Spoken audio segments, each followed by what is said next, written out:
नमस्कार मित्रांनो. मुख्यमंत्री माझी लाडकी बहीण या योजनेच्या प्रभावी अंमलबजावणीसाठी विविध समित्या गठीत करण्यात आलेल्या आहे. त्याबाबतचा शासन निर्णय आज 15 जुलै 2024 रोजी निर्गमित करून याला मान्यता देण्यात आलेली आहे. काय पूर्ण प्रोसेस आहे, कशासाठी हा GR आहे आणि कोणतं पोर्टलवर अपलोड हा संबंधित महिलांचा डाटा या पोर्टलद्वारे महिलांना त्यांच्या स्वातंत्र्यासाठी आणि त्यांच्या आरोग्य पोषणात सुधारणा करण्यासाठी आणि कुटुंबातील निर्णायक भूमिका मजबूत करण्यासाठी महाराष्ट्र राज्यामध्ये मुख्यमंत्री माझी लाडकी बहीण योजना राबविण्याबाबत शासन निर्णय 28/6/2024 आणि अर्थसंकल्पामध्ये यासाठी भरीव तरतूद करण्यात आली होती. योजनेच्या प्रभावी अंमलबजावणीच्या अनुषंगाने वेळोवेळी GR निर्गमित करण्यात आलेले आहे.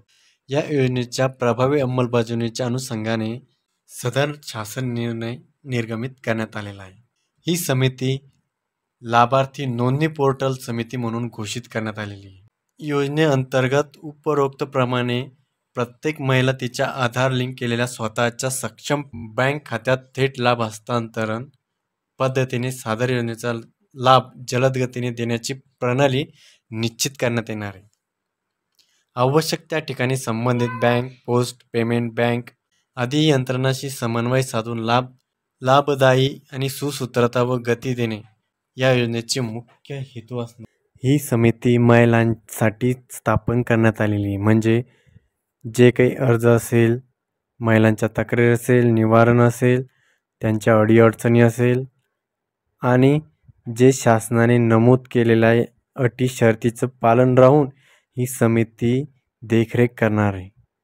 या समितीचा अहवाल शासनाला पाठवला जाईल. मग तिथून शासन या महिलांना जे अर्थसंकल्पामध्ये त्यांचा निधी वितरित करेल आणि कसा ते DBTच्या माध्यमातून प्रत्येक पात्र महिलांना तो निधी प्राप्त कसा होईल याच्यावरच ही समिती काम बघणार आहे.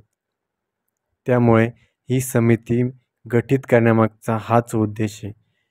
आत्तापर्यंत 23 जून 2024 रोजी अर्थसंकल्पामध्ये घोषित केल्याप्रमाणे इथं फक्त घोषणा झाली. त्यावेळेस मात्र याची मसुदा तयार नव्हता किंवा याच्यात जी बॉडी लागते, याच्यात जे मनुष्यबळ हवं आहे ते शासनाकडे उपलब्ध नव्हतं.